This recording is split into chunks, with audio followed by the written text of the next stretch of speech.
Fizeram os filhos de Israel o que era mal perante o Senhor. Por isso o Senhor os entregou nas mãos dos midianitas por 7 anos. Que nós percebemos no início da mensagem que houve um motivo para que aquele povo de Israel fosse entregue nas mãos dos inimigos. Sempre foi assim. Deus escolheu uma nação através do servo dele Abraão, que ele abençoou.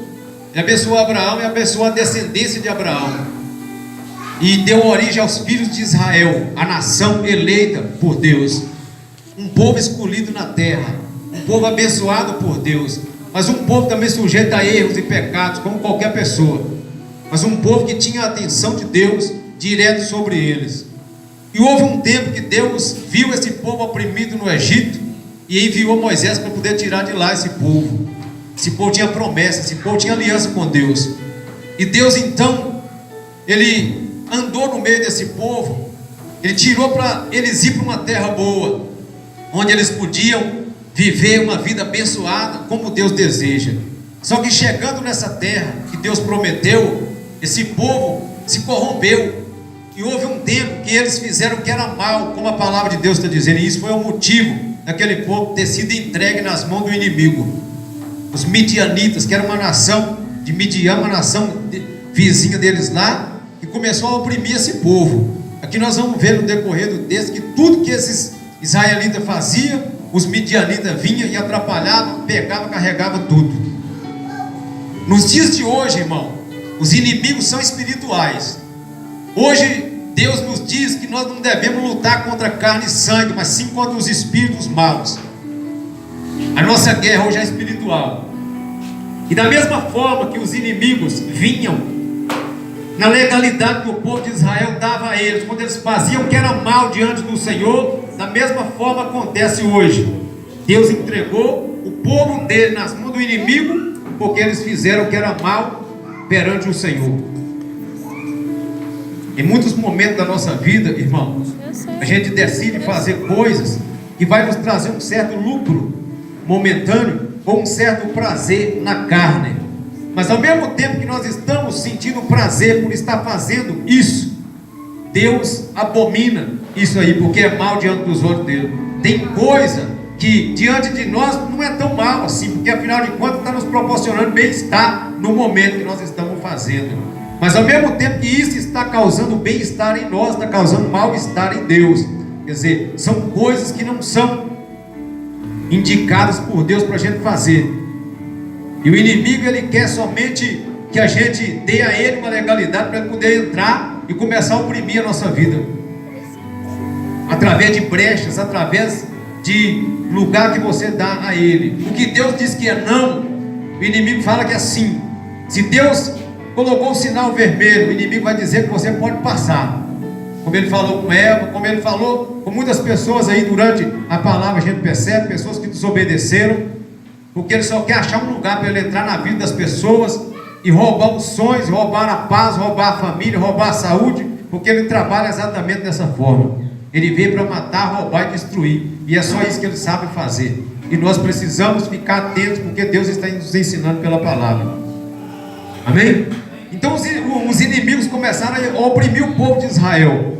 E a palavra diz assim no versículo 2: prevalecendo o domínio dos midianitas sobre Israel, fizeram estes para si, por causa dos midianitas, as covas que estão nos montes, e as cavernas e as fortificações, porque cada vez que Israel semeava, os midianitas e os amalequitas, como também os povos do Oriente, subiam contra ele, e contra ele se acampavam, destruindo os produtos da terra até a vizinhança de Gaza, e não deixava em Israel sustento algum, nem ovelhas, nem boi, nem jumentos, pois subiam com os seus gados e tendas, e vinham como gafanhotos em tanta multidão, que não se podia contar, nem a eles, nem a seus camelos, e entravam na terra para destruir. Veja bem o que o inimigo faz quando ele entra nas terras alheias. Como aqui na palavra, a Bíblia está dizendo que Israel plantava, os midianitas entravam e roubavam tudo que Israel plantava. Israel tinha um trabalho só de plantar e cuidar. Quando era na época da colheita, quem colhia eram os inimigos, como acontece com muitas pessoas hoje. Trabalha duro, investe em tantas coisas, mas na hora de ter o resultado, vem o devorador e carrega tudo. Acontece isso na vida de muitas pessoas. Não adianta nós tentarmos lutar do nosso jeito, nós temos que deixar Deus lutar por nós, porque se o Senhor não edificar a casa, em vão trabalhos que edifica.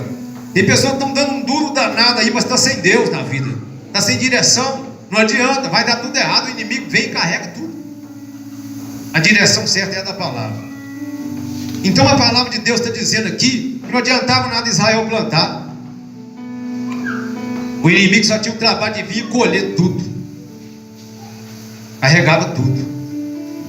E a palavra diz que no versículo 6, assim Israel ficou muito debilitado com a presença dos midianitas. Então os filhos de Israel clamavam ao Senhor. É claro, como é que Israel ia ter força?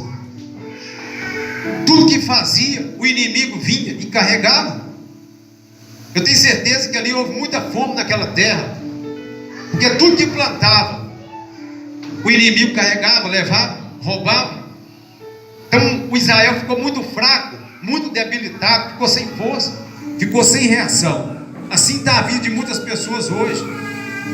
Caminha de um lado para o outro, não consegue nada, não consegue ser feliz, não consegue se realizar, não consegue ter paz, porque está caminhando sozinho. O inimigo está entrando e está fazendo a festa. Mas o que a palavra de Deus começa a nos ensinar aqui nesse momento é que mesmo debilitado, mesmo sem força que Israel estava, eles clamavam ao Senhor. O clamor, irmão, é uma oração que Deus ouve com certeza, porque o clamor é uma oração que vem da alma. O clamor não é uma simples oração de você entrar na igreja e falar algumas palavras, não. O clamor ele vem de dentro da alma, e a força do clamor é a necessidade. Eu já passei por isso já. Quando está tudo bem para nós, a gente fala qualquer palavra e contenta com aquilo ali, né? Dá qualquer tipo de culto a Deus e tudo bem. Mas quando a gente sabe que a gente tem necessidade em nós de buscar a Deus para conseguir algo, ou de buscar a Deus porque nós reconhecemos que Ele é Deus, então isso muda de figura. O clamor vem da alma. Quando você está precisando de alguma coisa e você olha por todo lado, ninguém te ajuda, e você entra na presença de Deus, você até chora, você clama com toda a sua alma, mesmo que está sem força. Tem pessoa que fala, mas eu estou sem força para clamar, eu estou sem força para orar. Mas engraçado que Israel também estava sem força nenhuma, estava vencido pelos inimigos, e eles clamavam ao Senhor, mas clamavam de verdade.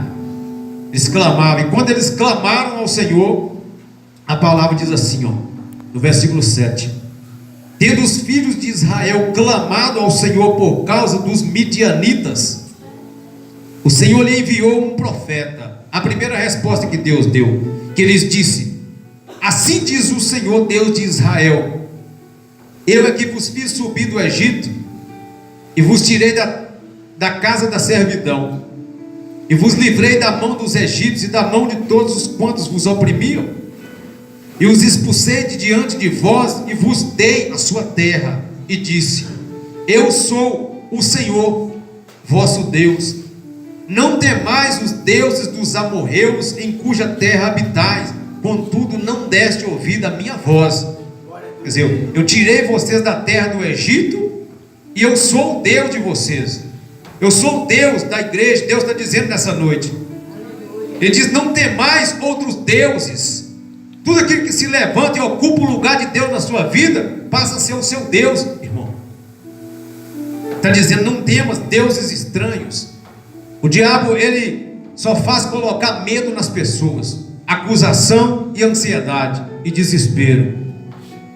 Deus quer nos abençoar com paz, Deus quer nos abençoar com palavras que edificam, mas a escolha é nossa. Nós precisamos escolher habitar na presença de Deus. Nós precisamos escolher obedecer a Deus continuamente. Obedecer a Deus, irmão, é um caminho que começa e só termina quando Cristo volta, ou quando você é recolhido, quando a sua vida cessa aqui nessa terra. não é obedecer a Deus até um momento e depois parar, não. Tem que continuar obedecendo. Mesmo quando tudo fica contra você, você vai continuar obedecendo ao Senhor. Obediência que você presta a Deus não é só porque Ele está te abençoando, não. É porque Ele é Deus, porque Ele é o seu Criador, porque Ele é o seu Pai, e você deve obediência a Ele. Quando você obedece, você pensa que está ajudando a Deus, você está se ajudando. Porque quando você obedece a Deus, você se protege, as brechas são fechadas na sua vida, e o inimigo não acha entrada para entrar na sua vida, não. A obediência acaba se tornando uma proteção para a nossa vida, porque é espiritual. Nós não conseguimos enxergar o inimigo, mas ele nos enxerga, e ele sabe muito bem em que nós estamos caindo, em que nós estamos desobedecendo. Por isso a palavra de Deus está aqui todo dia para nos ensinar o que nós devemos fazer e o que nós não devemos fazer, mas a decisão é sempre nossa.